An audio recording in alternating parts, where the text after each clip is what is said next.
नमस्कार दोस्तों, जय हिंद, वंदे मातरम। दोस्तों मैं आपके साथ जायसवाल सर। दोस्तों शिक्षक भर्ती के चैनल जायसवाल कोचिंग सेंटर पर स्वागत, अभिनंदन है, वेलकम है सभी लोग, आप लोग भाभी अध्यापक अध्यापिकाओं का, सभी भाई बहनों का। दोस्तों बात करेंगे आज की वीडियो में संस्कृत व्याकरण प्लस पेडागोजी की लाजवाब क्लास। 30 महत्वपूर्ण प्रश्नों का यह संग्रह होने वाला है और सभी प्रश्न आपके एग्जाम के पैटर्न पर होंगे। आपके एग्जाम पे जो सिलेबस है उसी के अकॉर्डिंग पर यहाँ पे आपके प्रश्न लाए गए हैं। जो सिलेक्शन की वजह से सभी संभावित प्रश्न हो सकते हैं, ये आपके एग्जाम में पूछे गए प्रश्न हैं। तो चलिए शुरू करते हैं। पहले आपके 15 बेहतरीन व्याकरण के प्रश्न रहेंगे, इसके बाद हम शिक्षण शास्त्र यानी पेडागोजी के 15 प्रश्न आएंगे। तो चलिए पहला प्रश्न स्क्रीन पर है। वक्घरी मध्य का संधि, यानी कि सभी प्रश्न आपके संस्कृत में रहेंगे जैसे आपके एग्जाम में पूछे जाते हैं। तो वाग्घरी मध्य का संधि यानी वाग्घरी के मध्य कौन सी संधि होगी? परसवर्ण संधि होगी, विसर्ग संधि होगी, ठीक है, शुद्ध संधि होगी या पूर्ण सवर्ण संधि होगी? राइट आंसर क्या होने वाला है? आप लोग भी कमेंट के माध्यम से यहाँ पे स्कोर क्रैक कर सकते हैं, बता सकते हैं कि सर 30 में से हमारे में भी दम है कि हम 20+ यहाँ पे अटेंड कर सकते हैं। और जितने भी मेरे भाई बहन शिक्षक बंधु 20+ अटेंड करते हैं, सिलेक्शन नहीं दोस्तों, टॉप रैंक हासिल करेंगे आप लोग। जी हाँ दोस्तों, तैयारी लाजवाब है। तो राइट आंसर हो जाएगा आपका पूर्ण सवर्ण संधि हो जाएगा, ऑप्शन नंबर 4 हो जाएगा। चलिए अगला प्रश्न देख लेते हैं। परसवर्णस्य उदाहरणम नास्ति, यानी जो परसवर्ण का उदाहरण कौन सा नहीं है? तो परसवर्ण का उदाहरण शांत होता है, शांत है, ये भी परसवर्ण का उदाहरण है। संचित है, ये भी आपका परसवर्ण का उदाहरण है, ठीक है। अंचिता है, ये भी आपका परसवर्ण का उदाहरण है। लेकिन कोअपि जो है ये आपका परसवर्ण का उदाहरण नहीं है। तो राइट ऑप्शन क्या हो जाएगा? ऑप्शन नंबर 4 हो जाएगा। चलिए दोस्तों अगला प्रश्न है। उम्मीद है आप लोग वीडियो को लाइक शेयर करते रहें। मेरे सभी सब्सक्राइबर भाई बहन को तहे दिल से स्वागत, अभिनंदन है, धन्यवाद करता हूं दोस्तों। प्रश्न अगला यह स्क्रीन पर है। वाक धनमय पदे संधि वर्तते। अब देखिए वाक धनमय दिया है तो क्या हो सकता है? अगर इसका हम टोटल करें तो वाग्मय हो जाएगा, सभी लोग जानते हैं। अगर इसका हम संधि संधि कर दें तो वाग्मय हो जाएगा, ठीक है, वाग्मय हो जाएगा। वाग्मय का संधि भी छेद कर दिए तो वाकधनमय हो गया। तो संधि कौन सी होगी? संधि यहाँ पे कौन सा हो जाएगा? अच होगा, हल होगा, विसर्ग होगा या आपका प्रकृति भाव होगा? तो सभी लोग जानते हैं यहाँ पर आपका हल हो जाएगा, यानी सेकंड ऑप्शन सही हो जाएगा। चलिए अगला प्रश्न देख लेते हैं क्या है स्क्रीन पर। संसदय मध्य संधि वर्तते। अब संसदय लिखा हुआ सब, ठीक है, इसमें संधि कौन सी होगी? विसर्ग होगी, अच हो जाएगी, परसवर्ण होगी या आपके अनुस्वार संधि हो जाएगी? तो संसदय मध्य संधि वर्तते कौन सी हो जाएगी? यहाँ पर आपका अनुस्वार संधि हो जाएगी, अनुस्वार संधि। तो 4th ऑप्शन आप लोगों का सही हो जाएगा। चलिए दोस्तों अगला प्रश्न देख लेते हैं क्या है स्क्रीन पर। अशुद्धम युग्मम शात, यानी अशुद्ध युग्म कौन सा है? कौन सा ऑप्शन आपका अशुद्ध युग्म का है? देखिए उच्चारण यानी कि क्या है? च्युतोदय बोला जाता है। क्या है? अच्युतय बोला जाता है उच्चारण को, बिल्कुल सही बात है। पेष्टा अष्टुतय को बोला जाता है। जगदीश है जसत हो जाएगा, बिल्कुल सही बात है। को अपि का दीर्घ दिया है तो यहाँ पे ये आपका चौथा ऑप्शन जो है अशुद्ध युग्म हो जाएगा, ठीक है। को अपि मतलब क्या होता है? ना कोई अपि, यानी इनमें से कोई नहीं। यहाँ पे दीर्घ दे दिया गया है तो आपका यह है युग्म जो है आपका गलत दिया गया है। चलिए अगला प्रश्न देख लेते हैं क्या है स्क्रीन पर। सो अपि पदे संधि वर्तते। अब सो अपि पद में कौन सा संधि हो जाएगा? दोस्तों मैं बता देता हूँ, संधि, समास, अव्यय, कारण, प्रत्यय, उपसर्ग, यही आपके एग्जाम में पूछे जाते हैं। यही सबसे ज्यादा आपके अपठित पद्यांश और गद्यांश में होते हैं और इन्हीं को लेकर ध्यान में देकर सभी प्रश्न को लाया जाता है, ताकि यहाँ पे आप सभी लोग टोटल 120+ का स्कोर क्रैक करें और संस्कृत में 30 में से सबसे ज़्यादा मार्क्स आप भाषा में प्राप्त कर सकें, लैंग्वेज में सबसे ज़्यादा मार्क्स अटेंड कर सकें। इसके बेहतर तैयारी होती है आपकी ग्रामर की और शिक्षण शास्त्र की। प्रश्न यह है कि सोवपि पदे संधि वर्तते, तो सोवपि पद में संधि कौन सा हो जाएगा? तो यहाँ पे विसर्ग संधि हो जाएगा। सभी लोग जानते हैं जो सो आपका ये वाला होता है ये विसर्ग का होता है, ठीक है, ये हो जाता है। तो सो धन क्या हो जाएगा? अब यहाँ पे हो जाएगा, यानी कि क्या होगा? विसर्ग संधि हो जाएगा। अगर ये आपका लगा हुआ है तो उस पद में आपका विसर्ग संधि होगा, ठीक है दोस्तों। चलिए फिर अगला प्रश्न देख लेते हैं क्या स्क्रीन पर प्रश्न दिया गया है। प्रश्न यह दोस्तों, अंतर्धन राष्ट्रीय इत्यत्र पूर्ण पदम सात। देखिए जो अंतर्धन राष्ट्रीय दिया है इसका पूर्ण पद क्या हो जाएगा? पूर्ण पद क्या होगा? अंतर्राष्ट्रीय होगा, अंतर्राष्ट्रीय होगा यह आपका अंतर्राष्ट्रीय या अंतर्राष्ट्रीय हो जाएगा। तो आपका फोर्थ ऑप्शन होगा अंतर्राष्ट्रीय हो जाएगा। क्या हो जाएगा? अंतर्राष्ट्रीय हो जाएगा। फोर्थ ऑप्शन ये वाला आपका सही हो जाएगा। ठीक है, चलिए अगला प्रश्न देख लेते हैं क्या स्क्रीन पर दिया गया है। सभी मेरे भावी अध्यापक अध्यापिकाओं का शिक्षक भर्ती के चैनल पर जायसवाल कोचिंग सेंटर पर सभी का स्वागत है दोस्तों। और बेहतर तैयारी के लिए सिलेक्शन पाने के लिए हमारे चैनल को जरूर सब्सक्राइब करें। यहाँ पर आपको सभी आपके एग्जाम पैटर्न पर मिलेंगे, संभावित प्रश्न होंगे या शिक्षक भर्ती में पूछे गए प्रश्न होंगे। चलिए बेहतरीन एक्सपीरियंस के साथ अगला प्रश्न देख लेते हैं। अंतव्यय पदे प्रत्ययम वर्ते, यानी कि जो अंतव्यय पद दिया हुआ है, इस पद में प्रत्यय कौन सा होगा? यत प्रत्यय है आपका, न्यत प्रत्यय है, कत्वा प्रत्यय है या आपका तव्यत प्रत्यय है? दोस्तों बेहतरीन लाजवाब प्रश्न है दोस्तों। अंतव्यय पद में प्रत्यय कौन सा होगा? तो यहाँ पे तव्यत प्रत्यय हो जाएगा, तव्यत। ठीक है, नोट कर लेंगे ना। चलिए अगला प्रश्न देख लेते हैं, स्क्रीन पर है। आप लोग भी कमेंट के द्वारा बता सकते हैं राइट आंसर क्या हो जाता है। मोदनीयम पदे प्रत्ययम वर्ते, अब आपको बताना है कि मोदनीय पद में प्रत्यय कौन सा होने वाला है। क्या यहाँ पे यत प्रत्यय है, न्यत प्रत्यय है, कत्वा है या आपका अनियर है? देखिए अनियर हो जाएगा क्योंकि मोद नियम दिया है, तो नियम में कहाँ पे क्या हो जाएगा? नियर प्रत्यय हो जाएगा, अनियर प्रत्यय हो जाएगा। ठीक है, मोदन धन अनियर बराबर मोदनियम आपका राइट आंसर फोर्थ ऑप्शन हो जाएगा। दोस्तों अभी आपके 15 शिक्षण शास्त्र के प्रश्न बाकी है पेडागोजी के, जहाँ पे सिलेक्शन टीका रहता है, सिलेक्शन वहीं पे होता है। तो वीडियो को एंड तक देखिए, पूरी तैयारी के साथ एग्जाम पे बैठिए और सिलेक्शन अगले साल एक सरकारी सीट अध्यापक के तौर पर अपनी नियुक्ति पाएँ। प्रश्न यह दोस्तों, अशुद्ध युग्मम शात। अब हमें अशुद्ध युग्म की पहचान करना, ये बहुत इंपॉर्टेंट प्रश्न होते हैं, एक दो प्रश्न पूछे जाते हैं और इन प्रश्नों के लिए आप जितना ज़्यादा अटेंड करेंगे, जितना ज़्यादा अपने आप पे मोटिवेट करेंगे यहाँ पर इन प्रश्नों पर, उतना ही अच्छा होगा दोस्तों। देखिए कारक किसको बोलते हैं? किसको? वुल को बोलते हैं। ठीक है, अनवुल को आपको कारक बोला जाता है, कर्ता को त्रच बोला है, बिल्कुल सही बात है, और आपका भवनम को ल्युट बोला जाता है। ठीक है, लेकिन भवत को यहाँ पे जो सानच दिया है आपका फोर्थ ऑप्शन यहाँ पे अशुद्ध युग्म दिया है। और यहाँ पे क्या होने वाला है, सानच में क्या होगा? प्लीज़ कमेंट करके सभी लोग मेरे प्यारे मित्र बताएंगे, क्योंकि आप लोग दोस्तों राष्ट्र निर्माता में सहयोग सबसे बड़ा योगदान शिक्षकों का होता है और आप सभी लोग ज्ञानी हैं दोस्तों। जी हाँ, सर्वज्ञ हैं आप सभी लोग। अशुद्ध युग्मम शात, यहाँ पे भी अशुद्ध युग्म बताना है। देखिए लब्धवान को कतवतु हो जाएगा, उक्तः को कत होता है, वर्तमान को सानच में क्या होता है? वर्तमान में होता है। मैंने बताया पिछले क्वेश्चन में सानच का क्या होगा, तो अगर आप लोगों ने कमेंट कर दिया तो बहुत अच्छी बात है, नहीं किया तो जान लीजिए वर्तमान होता है। लेकिन श्रवणम में जो यहाँ पे दिया त्रच का श्रवणम दिया है, ये आपका अशुद्ध युग्म हो जाएगा। ठीक है दोस्तों, चलिए अगला प्रश्न देख लेते हैं, वीडियो को लाइक शेयर करते जाएंगे। पक्वय पदे प्रत्ययम वर्तते, अब पक्वय पद में कौन सा प्रत्यय होगा?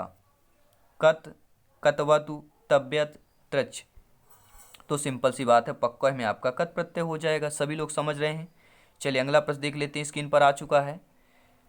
सभी मित्रों को जय हिंद, वंदे मातरम है दोस्तों। दुगनी एनर्जी के साथ वीडियो स्टार्ट करेंगे, एंड करेंगे, क्योंकि सिलेक्शन बहुत इंपॉर्टेंट है। गंतुम पदे प्रत्यय वर्तते, अब गंतुम पद में क्या प्रत्यय होने वाला है? एक लाइन यहाँ पे दी गई है, लाइन आपको खींच दी गई, गंतुम पद में प्रत्यय बताइए। सभी लोग कमेंट करेंगे प्रत्यय के। यहाँ पे मैंने 3-4 प्रश्न ले लिए हैं, क्योंकि आपके प्रत्यय उपसर्ग पूछा ही जाता है। एक तव्यत होगा, अनियर होगा, तुमुन होगा या त्रच होगा। तो सभी लोग यहाँ ने देखा तुम ये वर्ड आ गया तो समझ लीजिए इस पद में आपका तुमुन प्रत्यय हो जाएगा। अगला प्रश्न देख लेते हैं क्या पूछा जा रहा है। संपत्ति पदे उपसर्ग प्रत्यय स्थिते, अब संपत्ति पद में उपसर्ग प्रत्यय बताना है। इस पद में क्या है? उपसर्ग और प्रत्यय बताना है। संपत्ति में क्या उपसर्ग होगा और क्या प्रत्यय होगा? तो संपत्ति में सभी लोग जानते हैं सम यहाँ पे उपसर्ग हो जाएगा, तो सम आपके तीनों में दिया है। लेकिन अगर प्रत्यय की बात की जाए तो कितन प्रत्यय हो जाएगा। ठीक है, कितन प्रत्यय आपका फर्स्ट ऑप्शन में दिया है। तो संपत्ति में आपका सम प्रत्यय सम उपसर्ग होगा, ये आपका उपसर्ग हो जाएगा और ये आपका प्रत्यय हो जाएगा। ठीक है, कितन प्रत्यय और सम आपका उपसर्ग हो जाएगा। अगला प्रश्न देख लेते हैं क्या दिया गया है। शेषतमय कालिदास इत्यस्य प्रत्ययम वर्तते, शेषतम में कालिदास दिए इत्यत्र प्रत्यय वर्ते। अब शेषतम में कौन सा प्रत्यय होगा? तरफ होगा, तल होगा, तमप होगा, ये तो होगा। तो शेषतम में कौन सा प्रत्यय हो जाएगा? तो यहाँ पे तमप प्रत्यय हो जाएगा। क्या हो जाएगा दोस्तों? तमप प्रत्यय हो जाएगा। थर्ड ऑप्शन आप लोगों को सही हो जाएगा। चलिए अगला प्रश्न देख लेते हैं। उम्मीद है अभी लोग आपने जायसवाल कोचिंग सेंटर यानी शिक्षक भर्ती के चैनल को सब्सक्राइब जरूर कर लिया होगा। अगला प्रश्न यह है दोस्तों, देवता शब्दस्य लिंग स्यात्। ये बहुत इंपॉर्टेंट प्रश्न है। देखिए आपको हिंदी में जाएंगे तो देवता आपको क्या लगता है, सभी बच्चे पहले पुलिंग मारते हैं, सभी बच्चे बता रहा हूँ 60% बच्चे पुलिंग मार के चले आते हैं, और ये गलत है दोस्तों।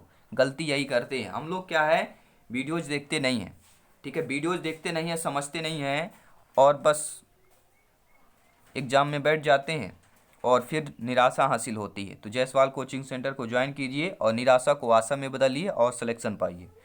देवता शब्द से लिंग से, तो देवता शब्द को कौन सा लिंग बोला जाता है या कौन सा लिंग होगा देवता में, तो आपके संस्कृत में दोस्तों देवता शब्द में स्त्रीलिंग होता है, ठीक है। और हिंदी में जो है आपके देव जो प्रयोग किया जाता है, देव वह आपका पुल्लिंग में है, ठीक है। लेकिन यहाँ पे देवता जो शब्द है संस्कृत में आपका स्त्रीलिंग में आता है, तो सेकंड ऑप्शन सही हो जाएगा। अब बात आती है आपके बेहतरीन लाजवाब प्रश्न शिक्षण शास्त्र के। तो चलिए 15 प्रश्न देखेंगे आपके शिक्षण शास्त्र के, जो आपके शिक्षक भर्ती में पूछे गए प्रश्न होंगे या आपके संभावित प्रश्न हैं। तो चलिए शुरू करते हैं। पहला प्रश्न स्क्रीन पर आ चुका है, वीडियो को लाइक कर देंगे, दुगनी एनर्जी के साथ यहाँ पर क्लासेस होगी दोस्तों। ये सभी 15 प्रश्न हम देखने वाले हैं। पहला प्रश्न दिया है स्क्रीन पर, संस्कृत शिक्षण प्राचीन पद्धति मुख्य उद्देश्यमस्ति। दोस्तों संस्कृत शिक्षण की प्राचीन पद्धति का मुख्य उद्देश्य क्या होता है या क्या होता था। तो संस्कृत शिक्षण की प्राचीन पद्धति में मुख्य उद्देश्य क्या होता था, भारतीय संस्कृत का परिचय देना, स्वाध्यायम प्रति छात्राणाम अभिरुचि उत्पादन, स्वाध्याय के प्रति छात्रों में अभिरुचि का उत्पादन करना, शुद्धोच्चारण सामर्थ्य प्रदान करना, शुद्ध उच्चारण करने का सामर्थ्य प्रदान करना बालकों में। तो ये सभी है दोस्तों जो है संस्कृत शिक्षण की प्राचीन पद्धति का मुख्य उद्देश्य होता था। तो सर्वे हो जाएगा, यानी ये सभी हो जाएंगे। अगला प्रश्न क्या है, वैदिक काले कस्मात् संस्कारात् परम शिक्षाय प्रारंभ है। यानी वैदिक काल के समय जो है कौन सा संस्कार जो है परम शिक्षा से प्रारंभ किया जाता है, यानी शिक्षा का प्रारंभ जो है वैदिक काल में कौन से संस्कार पर किया जाता था, ठीक है। गर्भाधान संस्कारात्, कर्णवेद संस्कारात्, नामकरण संस्कारात् या उपनयन संस्कारात्। तो सभी लोग जानते हैं वैदिक काल के समय जो शिक्षा प्रारंभ करने से पहले जो संस्कार होता था, संस्कारात होता था, वह आपका उपनयन संस्कारात होता था। कैसा होता था, उपनयन संस्कारात होता था। अगला प्रश्न देख लेते हैं, प्राचीन शिक्षा लक्ष्येस किम प्रमुखम। दोस्तों प्राचीन शिक्षा में मुख्य लक्ष्य कौन सा होता था, प्रमुख लक्ष्य क्या होता था प्राचीन शिक्षा में, वृत्ति प्राप्ति होता था, भक्ति प्राप्ति होता था, मोक्ष प्राप्ति होता था या सुख प्राप्ति होता था। दोस्तों प्राचीन शिक्षा के समय जो है प्रमुख लक्ष्य होता था मोक्ष की प्राप्ति। थर्ड ऑप्शन आप लोगों का सही हो जाएगा।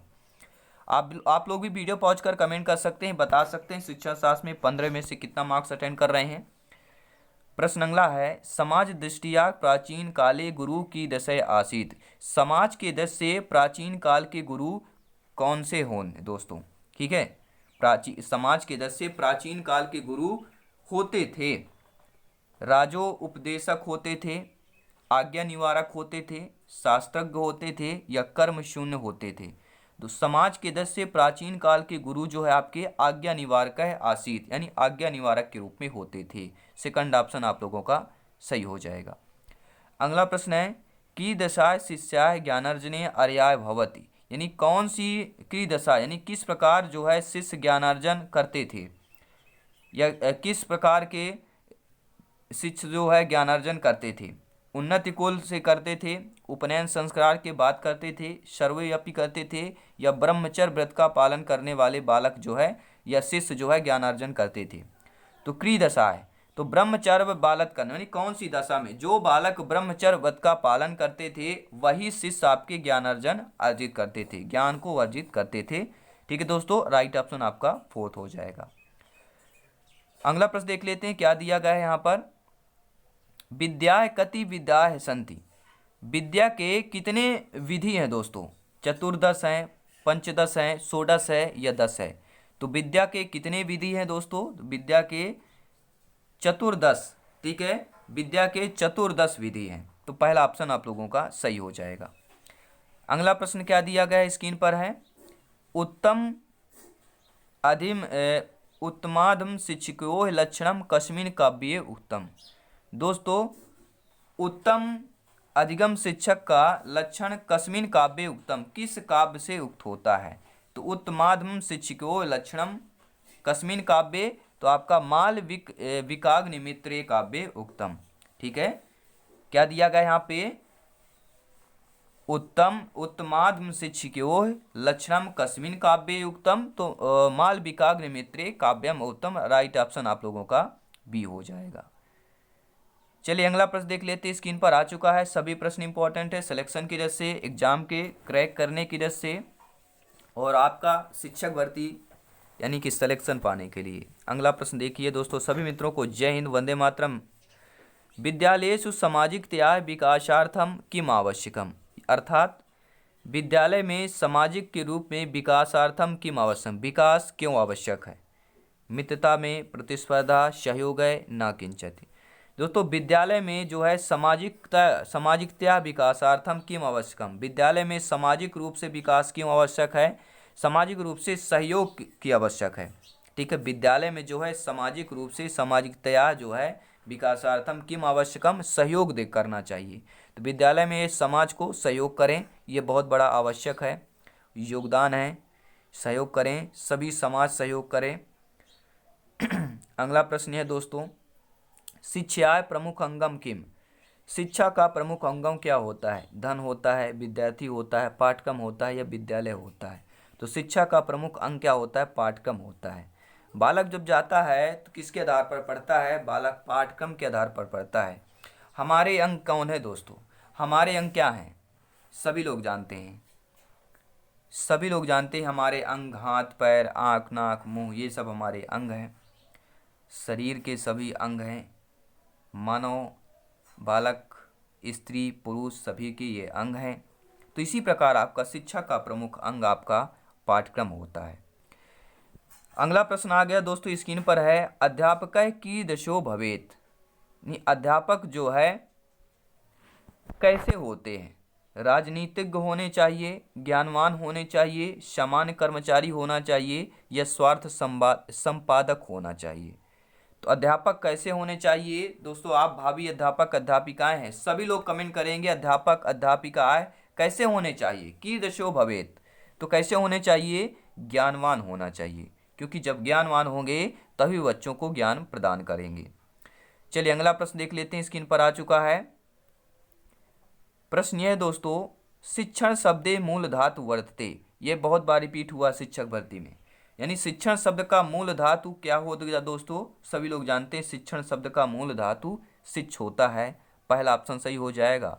और ये सभी नोट्स पीडीएफ फाइल आपको टेलीग्राम में मिल जाएगा, क्योंकि राष्ट्र हित में शिक्षा की बात करते हैं Jaiswal coaching centre by Jaiswal sir, आपको यहाँ पे फ्री नोट्स मटेरियल सब कुछ मिलता है। टेलीग्राम में सर्च करें जायसवाल कोचिंग सेंटर, वहाँ पे सभी अभी तक जितने भी क्लासेज हो गई हैं सब पीडीएफ फाइल आपको वहाँ पे मिल जाएगी। चलिए अगला प्रश्न देख लेते हैं, लेखन कला अत्यधिकम महत्तम वर्तते, लेखन कला में अत्यधिक महत्व क्या होता है? मंचेषु होता है। देखिए लेखन कला में मंच तो हो नहीं सकता, नाट्य स्थल हो नहीं सकता, ग्रहेषु ग्रह भी नहीं हो सकता। तो लेखन कला में अत्यधिक महत्व कहाँ पर होता है? विद्यालय में होता है। जी हाँ, विद्यालयसु। ना मंच होगा, ना नाट्य होगा, न ग्रह होगा, क्या हो जाएगा? लेखन कलाएं अत्यधिकम महत्तम वर्तते विद्यालयसु, अत्यधिकम महत्तम वर्तते विद्यालयसु हो जाएगा, यानी विद्यालय होगा। और अगला प्रश्न देख लेते हैं, संस्कृत भाषायाम कति भेदाः सन्ति, संस्कृत भाषा में कितने भेद है दोस्तों? 7 हैं, 5 हैं, 10 हैं, 4 हैं। तो संस्कृत भाषा में दोस्तों आपके 4 भेद हैं, 4 वेद हैं, ऋग्वेद, यजुर्वेद, सामवेद, अथर्ववेद, ये 4 वेद आपके संस्कृत भाषा में हैं। अगला प्रश्न देख लेते हैं, शिक्षण मूल्यांकनस्य कति भेदाः सन्ति, शिक्षण मूल्यांकन के कितने भेद हैं? त्रयी, पंच, चत्वार, खष्ट। तो शिक्षण मूल्यांकन के कितने भेद हैं? 4 भेद हैं। आगे आने वाले प्रश्नों में बताने वाले हैं दोस्तों। चलिए अगला प्रश्न देख लेते हैं, अनुवाद शिक्षण उद्देश्यम अस्ति, अनुवाद शिक्षण का मुख्य उद्देश्य क्या होता है या अनुवाद शिक्षण का उद्देश्य होगा? छात्रेषु संस्कृत लेखनस्य योग्यता उत्पादन, यानी छात्रों में संस्कृत लेखन का योग्यता उत्पादन करना। छात्राणाम शब्द भंडारस्य अभिवर्धनम यानी छात्रों में शब्द भंडारण का अभिवर्धन करना यानी वृद्धि करना। शब्दकोशस्य वृद्धि भवति, छात्रों में शब्दकोश की वृद्धि करना। यशस्वरमपि, तो अनुवाद शिक्षण का उद्देश्य होगा छात्रेषु संस्कृत लेखन यानी छात्रों में संस्कृत लेखन की योग्यता उत्पादन करना, छात्रों में शब्द भंडार की अभिवृद्धि करना, शब्दकोश की वृद्धि करना। सर्वमपि यानी ये सभी दो है आपके अनुवाद शिक्षण के उद्देश्य होंगे। तो राइट ऑप्शन आपका डी हो जाएगा। दोस्तों ये क्लास कैसे लगी प्लीज़ कमेंट करके ज़रूर बताएं। और जितने मेरे भाई सब्सक्राइबर करके आए हैं, जितने भी मेरे सभी भावी अध्यापक अध्यापिकाएं सब्सक्राइब करके आए हैं, इस शिक्षक भर्ती के चैनल के सदस्य हैं, तो सभी का तहे दिल से धन्यवाद करता हूं। और अभी तक आपने सब्सक्राइब नहीं किया, सब्सक्राइब जरूर करें, क्योंकि यहाँ पर आने वाला जो शिक्षक भर्ती से जो अपडेट मिलेगा, लेटेस्ट अपडेट यहीं पर आपको मिलता है दोस्तों। और प्लेलिस्ट एक बार जरूर चेक करें, सभी क्लासेस एग्जाम पैटर्न पर चल रही हैं। और जायसवाल कोचिंग सेंटर राष्ट्र हित में शिक्षा की बात करते हैं दोस्तों। बस हंसते रहिए, हंसाते रहिए और सदा मुस्कुराते रहिए। दोस्तों अच्छी सोच, अच्छा विचार और अच्छी भावना मन को हमेशा हल्का करती है।